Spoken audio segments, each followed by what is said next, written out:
ついに納車されました。この車、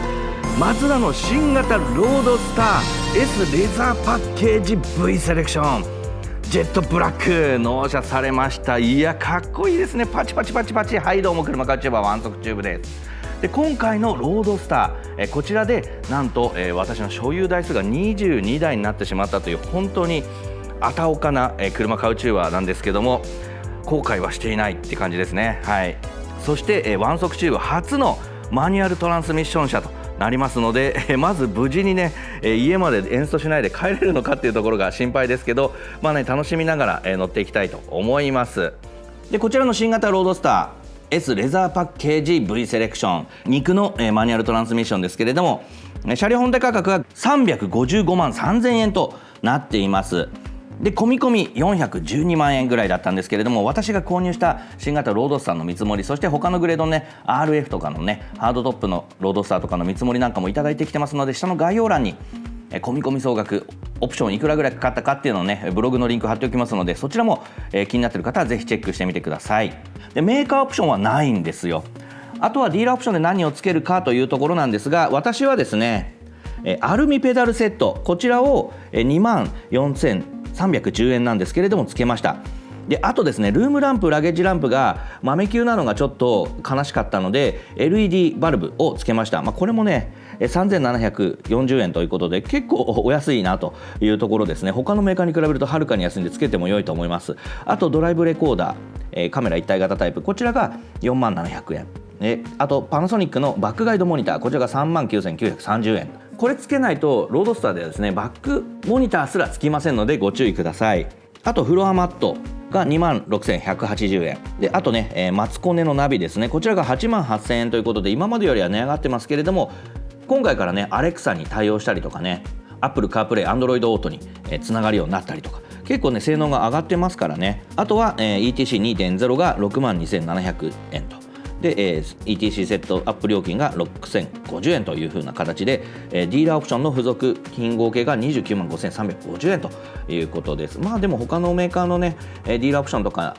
メーカーオプションとかに比べれば良心的な価格設定かなと思います。そしてまずね今回エクステリアから見ていきたいと思いますけれども、初めて自分の愛車と対面するわけですけれども、このジェットブラックの新型ロードスターS レザーパッケージ V セレクション、名前が長すぎて覚えらんない。いやかっこいいですね。で今回結構大幅な商品改良行われまして、ヘッドライトのね透過類のユニットが全部刷新されているということで、今までね豆球だったりとかした部分がもう全てこの辺がね LED になっていると。いやこれなかなかかっこいいですよね、このデザイン。いや外板とかのデザインは変わってないですが、ヘッドライトのね中の透過類のユニットが変わっただけでも結構印象変わりますよね。そしてねヘッドライト、透過類全て点灯させるとこんな感じですね。ウインカーもちゃんと LED になっています。でロービームもこんな形で光るという結構ね、表情が変わったように見えますよね。ちなみにボディのフェンダーについているここのねウインカー、ここだけはバルブ式になっています。ここもね LED でやったら良かったのになと思うんですが、ここはね後で打ち替えても良いんじゃないかと思います。2015年のデビューからね全然色あせないデザインですよね。そしてサイド回っていきましょう。いやこのねクローズドになっているロードスターもかっこいいですね。で今回私は RF ではなくてこちらの通常のねホロのタイプのロードスターを選びました。でねなんでホロのタイプを選んだかというと、その気軽さですかね。あとせっかくオープンカー乗るんだったら気持ちよくね、オープンにしたいと。で RF とロードスター乗り比べたんですけど、開放感はやっぱロードスターの方があったっていうのと、2リッターのね、エンジンを積む RF も良かったんですが 1.5 のこう軽快な感じっていうのもね使い切る楽しさっていうのもね求めたくて、私は普通のロードスターにしました。マツダロードスターのボディサイズは全長3915、全幅1735、全高1235ということでめっちゃコンパクト。4メーター以下、全幅も 1.73 しかないですから、でもちょっと注意点があるんですよね。そしてねボディサイド寄っていきたいと思いますけれども、こちらのロードスター、S レーザーパッケージ V セレクションではですね16インチのタイヤ&アルミホイールが装着されていると。このねスポークがシンプルなタイプの16インチホイールもなかなかいいんじゃないかなと。少しレトロっぽい感じもしますしね。で4欠ですねで止まっていると。タイヤサイズは 19550R16 というサイズになっています。横浜のアドバン装着されてますね。そして先ほども言いましたけれども、このサイドにあるこの、ね、マーカーはここはねバルブ式となっています。そして、ミラーがありまして、ここ外反色じゃなくてブラックですかね。ジェットブラックのこのキラキラとした粒子とはまた違うね、ブラックになってますよね。そしてホロはこちらね S レザーパッケージ V セレクション専用のこのね、ベージュになると、これがね欲しくてこの S レザーパッケージ V セレクションにしたというところもありますからね。990S とかのね紺色のルーフも良かったんですが、このベージュもいいなと、ちょっとレトロ調な感じもしてねいいなということで、今回購入に至ったというところはあります。でちなみにこれちょっと近づいてみると、こういうような単調なベージュというよりは、ちょっとこうまだらのような感じになっていると、少しエイジングされたような、ベージュになっているという感じですね。そしてアンテナは結構ね長いんですよね。固定式のアンテナ長いんで、これなんかオートエグゼとかでなんかショートタイプもあるということだったんで、ちょっとねカスタムとかも今後ロードスターではねやっていこうかなと、ちょっと長く乗ってもいいかなと思ってる車なんでね。そして、リアの方回っていきますが、リアの灯火類のね周りのデザイン、外板は変わってないんですけれども、灯体自体がですね今回フル LED になりましたので、この辺の光り方が変わってきていると。結構ねリアの灯火類もフル LED になったので見栄えが非常に良くなりましたね。これがね私が購入したきっかけの一つでもあります。波動砲みたいなねリアコンビネーションランプ、そしてスカイアクティブ G のロゴがついていて、こっちにロードスターという、バッジがついているという感じですね。でここにはこうスリットがありますが、ここは多分リフレクターと、ここ埋まっている感じですかね、デザインですかね。でナンバー灯が残念ながら豆球ということで、ここもねちょっと打ち替えたいなと思ってます。でマフラーは2本出しとなってますが、ここは結構シンプルなんで、ここもねカスタムしても良いかなとちょっと思っているところですね。いや皆さんどうですかね、ロードスターこのベージュのホロいいぜという方はぜひいいねボタン、そしてロードスター俺も欲しいなと思った方もぜひコメントいいねボタン押していただけると嬉しいです。続いて内装も見ていきましょう。鍵穴は見えるタイプですね。正常はポッチタイプとなっています。ドアを開けるとこんな感じですね。今ちょっと窓は開いてますが、窓を閉めてみると、このように、サッシュレスの、クーペスタイルですので、こういうね、ドアはサッシュレスになっているのですっきりしてますよね。そしてロードスターではですね、これもデビューした時からそうですけども、ここがですねなんとボディの外反色で塗られるんですよ。だから、私の場合はジェットブラックで塗られてますけど、ここがソウルレッドの車乗ってたら、ここのボディの車の中にいてもソウルレッドを感じることができると。マシングレーだったらマシングレーになると。こういうところもねなんかちょっとテンション上がりますよね。黒はちょっと面白みがないといえば面白みがないですけど、でもここもねちゃんとこういうねジェットブラックで塗られてるから質感もいいですよね。でここはサテンメッキされているインナーハンドルになっていて、で中央のところはねナッパレザー、レザーパッケージ V セレクションですから、レーザーパッケージナッパレザー、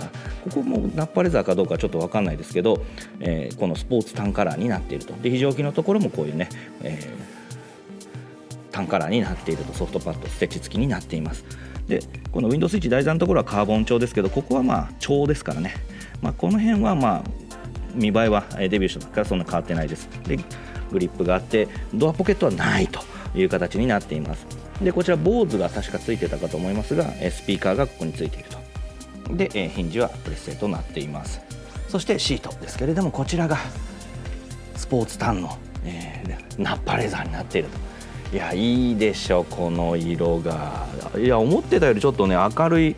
なんかベージュですね。タンカラーというよりはベージュに近いかなという感じしてます。もうちょっと濃くても良かったかなっていう。汚れ気にするねちょっとね、私もね、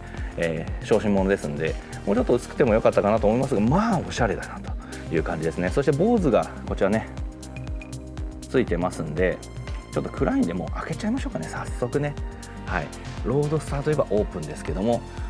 もうねこれねホロのソフトトップはね簡単なんですよ。ここのレバーを引いて、でここをガチャンとやるともうこれでロックが外れます。そうするとこれでワンタッチポンと、これでもうオープンフルオープンになっちゃうわけですね。いや明るい。そしてここね坊主ってロゴついてますが、このヘッドレストの左右から音が出ると。いやこういうのいいっすよね。ちょっと後で音響もね確かめてみたいと思いますが、こちらスポーツタンのレザー、ナッパレザーになっています。でシートのリフト機構はなくてですね、リクライニングとこのねもも裏のところがこう上がる調整になっているという感じですね。もうこれ以上下がんないような位置にシートがあります。だから結構ね173なんですけど、私身長やっぱ頭上空間は、結構狭いという感じだったんで、身長高い人はねちょっと気をつけて、試乗してから買われた方がいいと思います。そして今ここまで養生されてますが、ここはでも剥がしちまえか、貧乏くせえからな。はい、剥がしました。そうするとここにこうアルミのねスカーフプレートがついていると。ここは剥がしませんからね、私ねよくぶつけるんで。はい、そしてロードスターのフロアマット、ロゴ付きのものとなっていて、そしてねアルミのスポーツペダル、これはねオプションで付けました。これ先ほども言った通りの価格となっています。マニュアル車だとねクラッチのペダルの分もねちょっと料金が上がりますけど、オルガンタイプのアクセルペダルになっていると。いやこれもやっぱつけとくと、やっぱロードスターみたいなこう指向性の高い車はねいいんじゃないかと思ってつけました。それでは乗り込んでいきましょう。もうルーフ開けちゃってるからね、頭気にしないで乗れますからね。そうじゃないとちょっと狭いかもしれないな。で、はい、ドア閉めると、窓開いてるんでちょっと音が分かんないですが、ちょっとねじゃああえて閉めてみます。一回これ閉めるのもね簡単なんですよ。でここのレバーをやるとこうポンと持ち上がってくるので、そしたらそのまま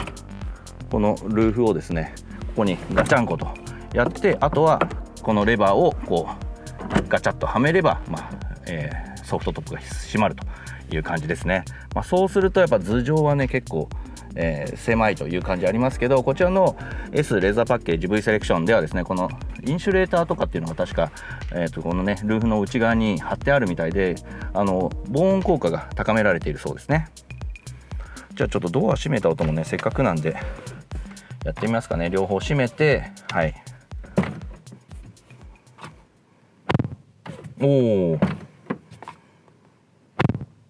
意外といい音するじゃん。じゃあ細かく見ていきましょう。まずねこちら、新しいねマツダコネクトがついにロードスターにも採用されたということで 8.8 インチになっています。なので、以前のマツダ3とか CX30 とかについていた、マツコネのナビと同じサイズ、今ね10インチにマツダ3とか大きくなってますが、その一つ前の小さいサイズの 8.8 インチですけど、それでもやっぱ横長のモニターの方がだいぶ見栄えがいいですよね。でこれタッチスクリーンではないので、この手元のこのくるくるコマンダーですね、はい、これで、操作をするという感じになっています。そうすると、この手元のくるくるコマンダーでこの操作をすることができると。画面のタッチに本当はね、対応してた方がいいですけどね、Android Auto とか CarPlay とかで操作するときにはちょっとくるくるで操作するのは結構しんどいもんがあるので、でもここの見栄えもいいですね。この薄型ですし、ベゼルもねピアノブラックになってて良いですね。でこの辺はカチカチとなっていて、この辺もカチカチですね。でここはサテンメッキされていて、エアコンの、ルーバーがあって、ハザードランプはこういう音がすると。でここにもエアコンのルーバーがあると。でイグニッションのスイッチで、周りのベゼルのところもサテンメッキされています。でエアコンはシングルエアコンになっているので、左右独立とかではないんですね。で一応オートエアコンになっているという感じですね。そして、ここがいいのがですね、シートヒーターが運転席助手席備わっていると。これ結構ね冬場でもシートヒーターだけでもオープンにしてそんなに寒くなかったですね。で USB のタイプ C が2口で、ここにSD カードナビのねスロットがついていると。タイプ C なんですね。で、鍵は新しいね第7世代の鍵にアップデートされていると。でこの辺は物置ですね。置くだけ充電とかではないです。一応滑り止めになっていると。でこの辺のデザインとかはそんな変わってないですが、ここのね中央のセンターコンソールのところまでこのねスポーツタンカラーで塗られているということで、室内は結構明るい感じしてますね。いやよき、いいですね。いいじゃないかって感じですね。ここも、ベージュ、タンカラーになっています。でこの辺はちゃんとソフトパッドになっていて、ステッチ付きになっていて、で、ブレーキはですね、当然、はい、サイドブレーキになっているという感じですね。この辺もちゃんと、革でね巻かれていると。この突端の部分はねメッキとかされててもいいんじゃないかなとも思いますけどね。そしてワン速チューブ初となる、マニュアルトランスミッションついに買いました。さあ果たしてエンストしないで家まで帰ることができるのかという感じですけど、 R はね押して一番奥に入れると。そうすると360度カメラではなくリアモニターが起動するということで、リアカメラをオプションでつけてればこのようにバックに入れるとリアカメラが動くので、1に入っているのか R に入っているのかっていうのの区別はつくと思います。じゃないとね、こうちょっと1に入れたのか R に入れたのかっていうのを押して奥までっていう感じなんで、間違いないとは思いますけど、このね、R が入っている時はカメラが起動するという区別はつけることができます。でこの辺とかはカチカチで、このコマンダーコントロールがあって、こういうねホームボタンとか現在地に戻るとか音楽のボタンとかっていうショートカットがあるので意外と使いやすいですけどね。でこっち側も助手席側もちゃんとソフトパッドになっていると。そしてドリンクホルダーがですねこれなんですよね。でこれ着脱式となっていて、結構取り外す時にこれボーンって出ちゃうんですけど、これが外しているとこんな感じ。助手席に人がね乗せるときはここにあると邪魔だと思うんで貧縮だとは思うんですけど、運転席の人が一人で運転するときはここにドリンクホルダーがないとそれ以外にないんでね、飲み物を取るときはここにあった方がいいかと思います。でちなみにここのセンターコンソールはここが開けることができて、中は容積は全然狭いですね。でも天板もソフトパッドになっていて、ここもベージュになってるんで、いい感じなんですが、その後ろにですねここにドリンクホルダーの取り付け位置があります。でこれも取り外し可能となっていて、この S レザーパッケージではですねこのドリンクホルダー2つあると。グレードによって1つしかついてない場合もあります。で助手席側についているこのドリンクホルダーをここに移設することもできるということで、ここに2つつけることもできるんですね。どちらがいいかって言ったら、1人で乗るときはあっちについてた方がいいと思うんですけど、そしてその後方にはですね、ここに収納があって鍵付きとなっています。で中は底面はゴムのようにね滑り止めになっていて、そこそこ広いんで車検証とかは入りますけど、どこに入れるかっていうところですよね。でここは先ほども言いましたがこれね、ルーフを戻す時のやつですね。で後方視界はこんな感じなんですが、ミラーもですね今回フレームレスのミラーになっているんで見栄えが非常に良くなりましたね。後方視界は押して知るべしという感じですけども、でもフレームレスのミラーになってるんで質感はね良いですね。そして、ルームランプですけども、私はオプションでディラクションで打ち替えましたので、LED になってますが、通常は豆球となっています。そして SOS コールも今回コネクテッドにも対応してますので SOS コールも使えるようになっていると。マイマツダのねアプリと連携する必要はありますけども、この SOS コールも使えるという感じですね。で続いて助手席の方を見ていきますが、この辺はカチカチで A ピラーの付け根にツイーターがついていると。でこの辺はソフトパッドになっていますが、グローブボックスなしとなっています。なので車検証は先ほどのところに入れるかどうかというところですね。そしてさらに初見殺しなのがですね ETC のユニットの場所なんですが、これね知らなきゃ入れられないですね。なんとこの助手席を倒しの、そうするとですねここに何やらあると。でここがなんと ETC のユニットということで、助手席に人が乗っちゃってるともはや ETC カード入れられないというような状態になりますのでご注意ください。でここにもちょっとした収納があるので、ここに車検証入れちゃってもいいかもしれないですね。でも本当収納はミニマムなんで、そういうのを求める車ではないということですね。でもこんだけいろいろ用意されてるのはありがたいかなと思います。そしてここにあるのがドライブレコーダーのユニットですね。結構存在感はあるかなと。ただ以前はこの運転席側にドライブレコーダーのユニットがあったそうなんですよ。だからそれがマイチェンでこっち側に移設されたので、それを羨ましいという、結構ね先代のオーナーさんというかマイチェン前のオーナーさんがいるそうです。でこれが ETC の、ビーコンのユニットですかね。そして、バニティですけれども助手席側もついてて照明などはなしと。で運転席側も、照明はないという感じになっています。ではね再びちょっとオープンにしてみましょうかね。オープン。オープンにするとちょっと窓が自動で開くんですね。そしてこれでワンタッチポンと。これちょっと最初はね渋いそうですね。このホロが馴染んできたら結構簡単にね締められるんですが、ちょっと最初はね硬いですね。試乗車とかはねもう結構柔らかかったんですけどね、これもどんどん慣らしていきたいと思います。そうするともうこのオープンエアでございますよ。これねドライブ編もう上がってるかと思いますが、どんな感じで走っているのかと。いやーこれは気持ちよさそうだな、花粉がなければね。続いてラゲッジ見ていきましょう。ラゲッジのオープナーがねこの辺にあるということで、ここですね、ここにありました。で押すと、パコッと開くと。で、開けるとこんな感じですね。容積は結構ミニマムという感じですね。で特にこの開口幅が狭いので旅行用のカートとか入れようとしたら入らなかったということで諦めて2015年の時にね本気で買おうと思ってたんですけどやめてデミオに買ったっていう経緯がありますけど、そこだけはねちょっと注意していただければと。旅行用のスーツケースとか入らないということですね。そして、カーゴランプですけどここも LED に打ち替えてもらってます。この3700円ぐらいなんでねこれ打ち替えてもらっちゃってもいいかなとも思います。でここにパンク修理キットがあってこれ牽引フックだそうです。でラゲッジはそんなに広くないかなと。この下にも特に何もなさそうですので、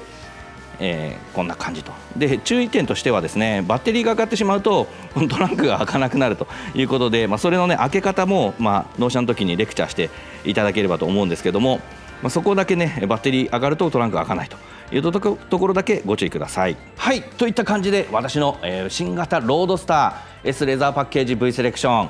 納車、していただきました。ありがとうございます。やっぱこの納車ブースとかもねやっぱ立派だとテンション上がりますよね。でこちら今回、納車していただいたのは私も、購入2台目となる関東マツダ板橋本店さんですね。で、ディーラー紹介してほしいという方はコメントいただければセールスさん紹介しますからね。そして、納車後のインプレッション、そして納車速報の私が無事に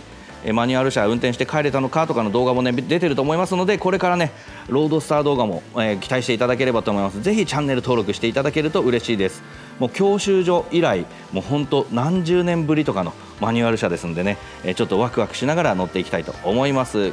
ロードスターはねちょっとね長く乗ってもいいかなと思ってますんで、長く所有よろという方はねぜひいいねボタンで応援していただければと思います。車でも何でもね欲しいと思った時は買い時ですからね、好きなもの買って経済回していきましょう。それではあなたの物欲を刺激する車カーチューバーワンサクチューブ、次回もお楽しみに。